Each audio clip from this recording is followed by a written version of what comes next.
Hi dear friends, welcome back to our channel ഡെനു ഹണി റോസ്. എല്ലാവർക്കും നമ്മുടെ പുതിയ വീഡിയോയിലേക്ക് സ്വാഗതം. അപ്പോൾ നമ്മുടെ ഇന്നത്തെ വീഡിയോ എന്ന് പറയുന്നത് സ്കിൻ കെയർ സീരീസിന്റെ 3-ാമത്തെ ദിവസമാണ്.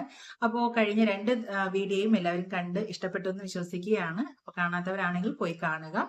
അപ്പോൾ നമ്മുടെ ഇന്നത്തെ വീഡിയോ എന്ന് പറയുന്നത് നമ്മുടെ ഫ്ലാക്സീഡ് ഉപയോഗിച്ചിട്ടുള്ള ഒരു നല്ല അടിപൊളി ഒരു മോയ്സ്ചറൈസിങ് ജെല്ലാണ്. അപ്പോൾ ഈ ജെല്ല് നമുക്ക് ഫ്രിഡ്ജിലൊന്നും സൂക്ഷിക്കേണ്ട, നമുക്ക് പുറത്ത് തന്നെ ഒരു 2-3 മാസം വരെ നമുക്ക് സൂക്ഷിക്കാനായിട്ട് പറ്റും. വേറെ കേടുപാട് കാര്യങ്ങളൊന്നുമില്ല. നമ്മുടെ റൂം ടെമ്പറേച്ചറിൽ തന്നെ ഇത് കറക്റ്റ് നമുക്ക് കൊണ്ടുപോകാനായിട്ട് പറ്റുന്ന ഒരു മോയ്സ്ചറൈസർ ആണ്.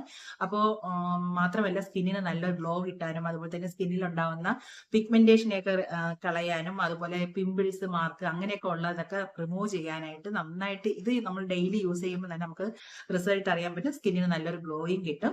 അപ്പോൾ എങ്ങനെയാണ് ആ വീഡിയോ നമുക്ക് എങ്ങനെയാണ് മോയ്സ്ചറൈസിങ് ജെല്ല് റെഡി ചെയ്യുന്നതെന്നുള്ളത് നമുക്ക് നോക്കാം.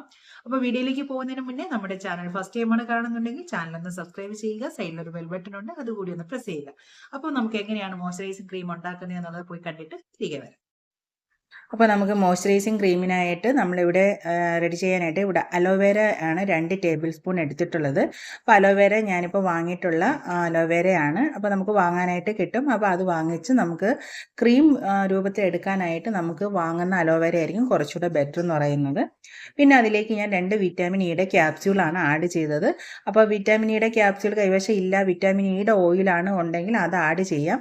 ഇനിയിപ്പോൾ ഇത് ഓയിലും ഇല്ല ക്യാപ്സ്യൂളും ഇല്ല, ഇനി ആഡ് ചെയ്തില്ല എന്നുണ്ടെങ്കിൽ അതും കുഴപ്പമില്ല. നമുക്ക് അടുത്ത ഒരു ഇൻഗ്രീഡിയൻ്റ് ഉണ്ട്, അത് മെയിനായിട്ട് ആഡ് ചെയ്യുക. അപ്പോൾ നമ്മുടെ നെക്സ്റ്റ് എന്ന് പറയുന്നത് ആൽമണ്ട് ഓയിലാണ്.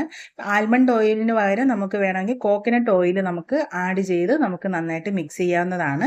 അപ്പോൾ ഒന്നെങ്കിൽ ആൽമണ്ട് ഓയിൽ അതല്ലെന്നുണ്ടെങ്കിൽ കോക്കനട്ട് ഓയിൽ മസ്റ്റായിട്ട് നമ്മൾ യൂസ് ചെയ്തിരിക്കണം. അപ്പോഴാണ് നമുക്ക് ആ ഒരു മിക്സ് ചെയ്യുമ്പോഴേക്കും ഒരു ക്രീം രൂപം നമുക്ക് കിട്ടുന്നത്. അപ്പം നന്നായിട്ടൊന്ന് മിക്സ് ചെയ്യണം, കാരണം നല്ല രീതിയിൽ നമ്മൾ മിക്സ് ചെയ്താൽ മാത്രമേ ഈ ഒരു ക്രീം രൂപം നമുക്ക് കിട്ടത്തുള്ളൂ. അതിലേക്ക് നമ്മുടെ ഫ്ലാക്സീഡ് ജെല്ലാണ്. അപ്പോൾ ഫ്ലാക്സീഡ് ജെല്ല് നമുക്ക് സ്പൂൺ ബേസിൽ എടുക്കാനായിട്ട് ഇങ്ങനെ ജെല്ല് രൂപത്തിൽ ഇരിക്കുന്നത് കൊണ്ട് പറ്റത്തില്ല. അപ്പോൾ ഞാൻ അതിൽ നിന്നൊരു ഒരു മിനിമം കണക്ക് വെച്ച് ഒരു 2 ടേബിൾ സ്പൂൺ ഫ്ലാക്സീഡ് ജെല്ല് ഞാൻ ഇതിലേക്ക് ആഡ് ചെയ്തിട്ടുണ്ട്. ആഡ് ചെയ്തതിന് ശേഷം നന്നായിട്ട് അത് മിക്സ് ചെയ്യുക. അപ്പോൾ നമ്മുടെ മെയിൻ ഇൻഗ്രീഡിയൻ്റ് എന്ന് പറയുന്നത് ഫ്ലാക്സീഡ് ആണ്. അപ്പോൾ ഫ്ലാക്സീഡ് 2 ടേബിൾ സ്പൂൺ എന്നുള്ളത് കുറച്ചുകൂടി ആഡ് ചെയ്ത് കൊടുത്താലും വേറെ കുഴപ്പമില്ല. പക്ഷേ ക്രീം രൂപം നിൽക്കുന്ന ആ ഒരു ലെവലിൽ വേണം നമ്മൾ മിക്സ് ചെയ്യാനായിട്ട്, കൂടി പോകാനും പാടില്ല. അപ്പോൾ നമ്മുടെ ക്രീം ഇവിടെ നന്നായിട്ട് റെഡിയായി, നല്ല അടിപൊളി മോയ്സ്ചറൈസിങ് ജെല്ലായിട്ടുണ്ട്. അപ്പോൾ ഇത് നമുക്ക് എങ്ങനെയാണ് അപ്ലൈ ചെയ്യുന്നത് കാണാം. അപ്പോൾ നമ്മുടെ ഞാനിപ്പോൾ കയ്യിലാണ് അപ്ലൈ ചെയ്ത് കാണിക്കുന്നത്. അപ്പോൾ നല്ല സ്കിന്നിന് നല്ലൊരു ഗ്ലോ കിട്ടാനും സ്കിന്നിലുണ്ടാവുന്ന ഈ വലിഞ്ഞ് മുറുകിയൊക്കെ ഇരിക്കുന്ന സ്കിന്നൊക്കെ നല്ല ക്ലിയർ ആയാനും ഒക്കെ ഹെൽപ്പ് ചെയ്യുന്ന നല്ലൊരു അടിപൊളി ഒരു ക്രീമാണ്. അപ്പോൾ എല്ലാവരും ട്രൈ ചെയ്ത് നോക്കുക. ചെയ്ത് നോക്കിയതിന് ശേഷം റിസൾട്ട് പറയും. അപ്പോൾ എല്ലാവരും വീഡിയോ കണ്ട് ഇഷ്ടപ്പെട്ടു എന്ന് വിശ്വസിക്കുന്നു.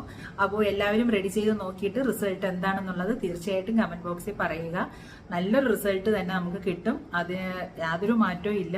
അതുപോലെ തന്നെ സ്കിന്നിലുണ്ടാവുന്ന ചെറിയ ചെറിയ ചുളിവ് കാര്യങ്ങളൊക്കെ മാറ്റാനും ഒക്കെ ഹെൽപ്പ് ചെയ്യുന്ന നല്ലൊരു അടിപൊളി ഒരു മോയ്സ്ചറൈസിങ് ജെല്ലാണ്. അപ്പോൾ എല്ലാവരും ട്രൈ ചെയ്ത് നോക്കുക. വീഡിയോ ഇഷ്ടമായെങ്കിൽ ഒന്ന് ലൈക്ക് ചെയ്യുക, മറ്റുള്ളവർക്കും കൂടി ഷെയർ ചെയ്ത് കൊടുക്കുക. അപ്പോൾ എന്തായാലും നമുക്ക് നല്ലൊരു വീഡിയോ ആയിട്ട് അടുത്ത ദിവസം കാണുമ്പോഴേക്കും ഓക്കെ, ബൈ, സീ യു.